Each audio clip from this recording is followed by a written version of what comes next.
Olá pessoal, de volta aqui com Cada Minuto Debate, o episódio 9 do podcast. Esse é um bloco, Célio, que a gente fala de cultura e comportamento, e a gente trouxe um tema hoje palpitante, né? Que é a questão do engajamento ou não de artistas em determinado político, determinado segmento ideológico, né? A gente tem gente muito engajada, sempre muito engajada historicamente na esquerda, né? E agora, durante um período agora do governo Bolsonaro, gente muito engajada também no governo Bolsonaro. Tem até os bolsonaristas arrependidos também.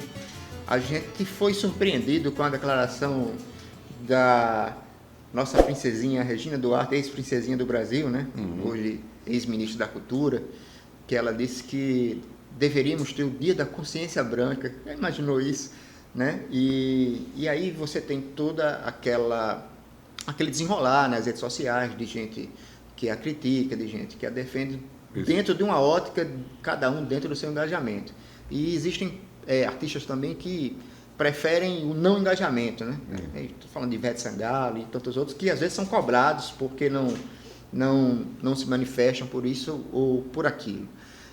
Como você vê a posição de um artista? Então, não somos artistas, não somos músicos, mas o artista, você acha que o artista ele tem que se posicionar ou não obrigatoriamente? Você acha que o público desse artista exige que ele faça algum tipo de declaração política, ou existe um limite para isso, ou a gente vive numa situação que hoje é necessária?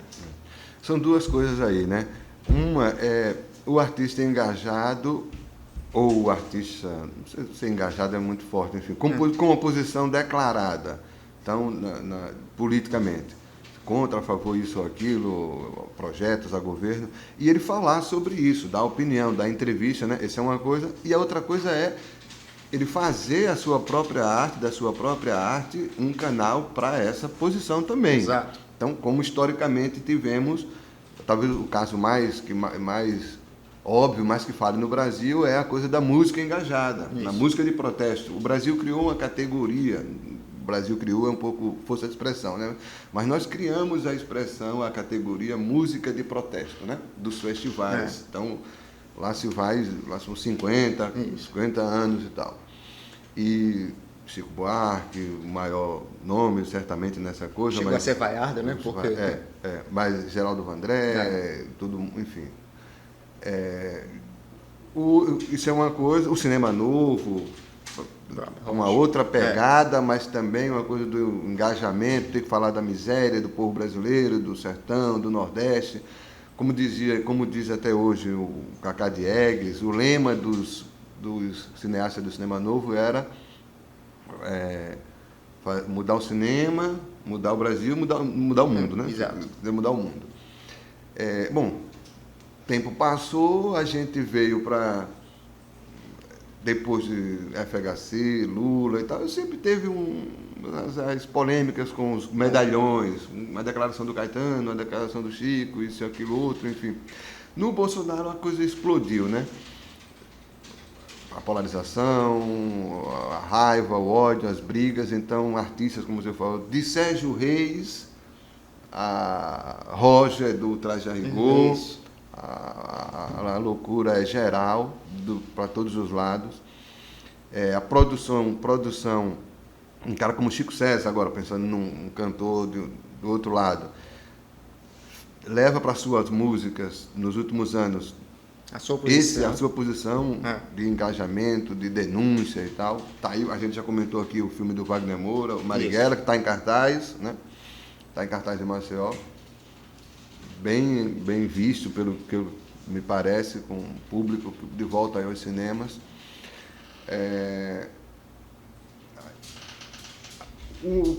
Acho que do artista a gente não pode cobrar que a sua arte responda a essa ou aquela demanda. Perfeito. Isso está fora de questão, na minha opinião.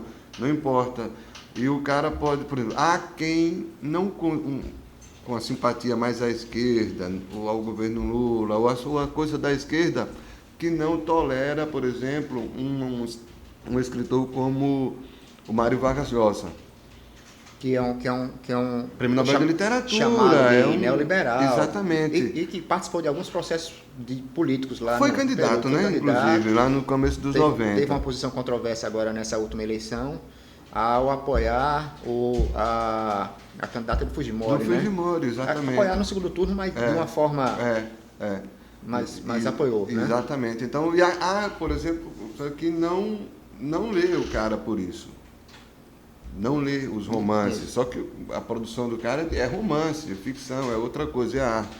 Então, você deixar de consumir, né? Ou de admirar, você admira e passa a odiar a obra de alguém porque ele tem essa ou aquela posição política, isso eu acho complicado, né? Bastante complicado. Isso acontece dos três lados, né? E agora, o cara se posicionar, aí eu acho que é muito mais saudável e muito mais honesto, recomendável para a vida, que se você... Então, teve um caso curioso, envolveu o nosso Djavan. Isso. No ano da eleição do Bolsonaro. Ele, inclusive, estava aqui em Maceió, aqui em Alagoas, que ele sempre vem, né? Quase sempre. Estava aqui na virada de ano, acho que na entrada... 2018, já para 2018, até escrevi também no Cada Minuto sobre isso na época, porque ele deu alguma entrevista e deixou escapar que não ia fazer crítica ao Bolsonaro, tinha que esperar, enfim, deu uma declaração ambígua, dando toda a pinta de que votou no Bolsonaro, embora não tenha dito isso, mas deu pistas que votou e que apoiava o governo, né? Ele sentiu rapidamente uma rebordosa, uma reação e tal, e ficou bastante contrariado. Você percebeu ali ele um pouco agoniado, sem saber muito como se explicar. Foi às redes sociais para dizer que não era bolsonarista, não usou essa expressão. Foi de uma forma contundente, eu achei. Mas ficou isso por o Roberto Carlos. O seu Jorge também. Você tortura o Roberto Carlos e ele não vai dizer se prefere o azul ou o vermelho. O seu Jorge, que é um protagonista de Marighella, ele também passou por essa situação. Algumas pessoas chegaram a dizer que ele era bolsonarista. E ele foi preciso ir lá se manifestar, dizer que não sou bolsonarista. Isso acontece com uma frequência. O Fagner, né, que disse que votou nulo, não votou no Bolsonaro. Isso. Mas que ele tem uma ligação com o PSDB, também é cancelado, né? O termo agora é cancelado, né? Verdade, e ao mesmo tempo que figuras da esquerda também não são canceladas. Eu vejo pessoas disseram, não acompanho mais Chico Buarque, porque Chico Buarque é um cara ligado a Lula. Quer dizer, aquilo que você falou, as pessoas deixam e o artista corre esse risco. É isso que eu estou falando, o artista corre esse risco. E aí, até para também embasar a sua próxima resposta e fazer uma provocação, existe também o engajamento de boutique. Aqui, o engajamento do marketing. Artistas que não têm uma história de engajamento, mas vêm numa onda, né? E se agarram a essa onda. Estou falando de Anitta, Ludmilla, uma série de artistas que, de repente, se tornaram engajadas, mesmo que suas letras e sua música não condiza com, mas vão nas redes sociais, naquele estilo próprio. E, por outro lado, os músicos sertanejos são engajados ao governo bolsonarista também, bem naquela linha, né? É um engajamento de boutique, né? Eu acho que aí é o pior dos mundos, nesse caso, né? A pior alternativa. Um engajamento, uma posição meramente calculada no mercado, né? Na coisa de ganho, benefício, o que é que você vai ganhar com isso e tal. É triste, cara. Não faz o menor sentido. Essas pessoas realmente não sabem. Boa parte desses artistas também são praticamente quase analfabetos políticos, na verdade. Exatamente. Falam bobagens, falam besteira, né? Não se aproveita nada. Isso aí é a coisa mais complicada. O que eu acho sério, enfim, mas a gente vai conviver com isso, não tem como, porque todo mundo tem posição política, né? Tem escolhas e tal. Acho que é ruim, não é correto, não é saudável. Você tem que cancelar ou exaltar alguém porque ele faz ou deixa de fazer aquilo que você quer que faça, que atenda aos suas preferências também, né, no campo político. Os artistas não têm obrigação nenhuma de se posicionar ou não se posicionar, de a arte dele representar ou não esse engajamento e tal. Deve, como você falou, você usou o termo melhor, uma coisa da honestidade. Então, honestidade intelectual, honestidade na postura. E se posicionar, eu acho que é sempre melhor do que se omitir, né? Eu acho, assim, eu sou suspeito para falar, porque eu sou extremamente fã dele. A elegância do Paulinho da Viola a dar qualquer Sim. declaração é uma coisa impressionante, É. né? Ele já se manifestou desde o começo. Desde o começo, né? declarou o voto lá no O Haddad. Milton Nascimento também. Então, são pessoas que não polemizam sobre as opiniões, eles colocam a arte deles ao largo disso, mas eles não deixam de ser contundentes, com elegância, com garbo, né? É difícil aceitar, no meu caso, a gente é estranho que algum artista, criador, não sei, veja alguma coisa na gestão da cultura do governo Bolsonaro ou no governo Bolsonaro que signifique alguma coisa a ser aprovada, respeitada e tal. Realmente porque é o contrário, né? É um governo que assim como em outras áreas, também na cultura, na arte, ele prega a destruição. Tem que acabar com as coisas, na verdade. O Bolsonaro se elegeu assim. Então, quer destruir as leis de incentivo, quer destruir os editais, quer destruir a forma de financiamento. E aí, uma artista, como é a Regina Duarte, só para ficar desse nome mais assim, ter esse grau, né, de uma paixão cega, parece, pelo Bolsonaro e tal, a ponto de se submeter às propostas que estavam ali, né, girando em torno do que realmente não faz muito sentido, não tem sentido nenhum. A gente vai entrar nas dicas, né? Vamos lá. Mas, mesmo que a gente prolongue um pouquinho, uma coisa que depois, se você quiser tocar também no assunto, são artistas que a gente gosta e acaba se decepcionando por posições políticas. Comigo sim. tem acontecido isso. O Morrissey do Smiths, que foi muito importante para mim, hoje é um cara sexista, terrível. O Eric Clapton, anti-vacina, um cara que eu idolatro. Até o Edson Gomes, que enfim, que né, faz parte da nossa cultura musical aqui do Nordeste, ele tem umas posições que são contrárias ao que eu acredito. Isso causa uma decepção. Enfim. É verdade.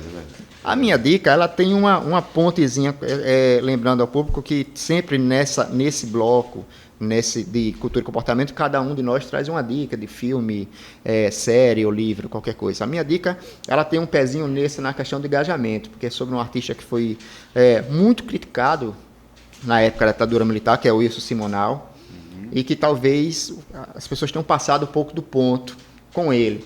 Mas aí eu não vou dizer isso, é melhor vocês acompanharem o documentário que está na Globoplay, está no YouTube também, viu gente, de graça, mas está na Globoplay, que é Wilson Simonal, Você Não Sabe o Duro Que Eu Dei. E aí vocês vejam, é um documentário sensacional, do Cláudio Manuel, o diretor, mas ele dá uma ideia e aí você toma a sua própria...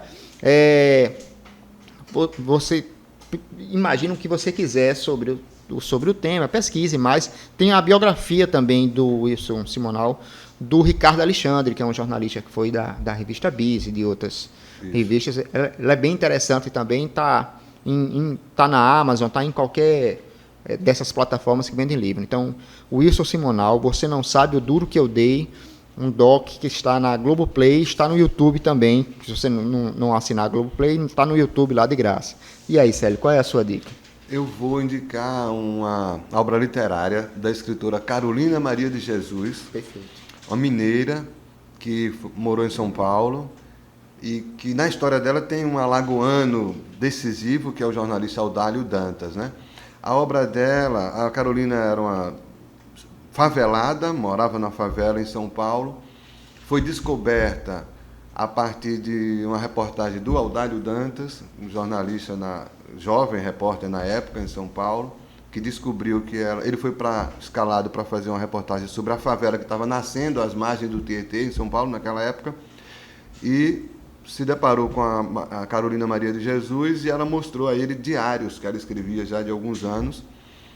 E, enfim, é uma história longa. Para resumir, ele ficou alucinado com isso, levou para o jornal, convenceu os editores não a publicar uma reportagem convencional dele, mas publicar trechos do diário da escritora, que viria a ser uma escritora. E aí saiu o livro Quarto de Despejo, Diário de uma Favelada. Esse livro foi um fenômeno no Brasil em 1960, vendeu o que nenhum livro tinha vendido até então, foi traduzido para 10, 15 idiomas. Essa mulher, que era uma negra favelada, que só estudou durante 2 anos, mal sabia ler e escrever, mas era uma apaixonada por livros e por literatura.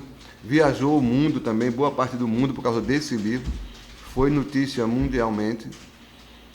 E depois, a obra dela está sendo relançada agora. Quarto de Despejo tem uma edição da editora Ática e a Companhia das Letras está relançando todos os diários. Os 2 primeiros que saíram é Casa de Alvenaria, volume 1 e volume 2, onde ela conta a sua trajetória, o dia a dia, e fala, várias vezes se refere ao nosso Audário Dantas, o jornalista que a descobriu. Agora está uma polêmica com a família do Audário e o grupo que está reeditando a obra, porque a família do Audário Dantas não gostou da forma como ele foi citado nessa reedição, mas essa é uma longa história, as pessoas podem conferir.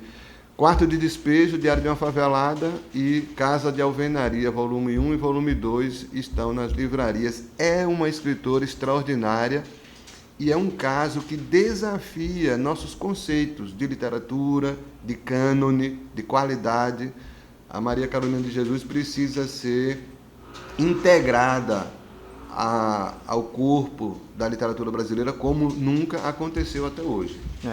Pois é, essa é uma história tão fascinante que o Célio contou, que ela vai transcender a questão da dica e depois a gente vai fazer um programa ou só sobre o Audálio ou só sobre essa polêmica. E a gente discute isso no nosso grupo, mas eu acho que a gente tem que voltar a isso. Sim. Isso não dá para ficar só aqui nesse quadro da dica. Então, mais uma vez, obrigado, pessoal. A edição 9 já, como eu falei, está lá no YouTube, Cada Minuto TV, nos streams de podcast.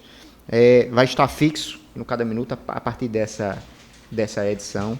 E um prazer enorme. A gente já está recebendo uns feedbacks, as pessoas já conversando, elogiando, criticando. Na próxima edição eu já trago algumas falas aqui para a gente responder essas pessoas que estão vendo esse projeto tão no início. Obrigado, pessoal.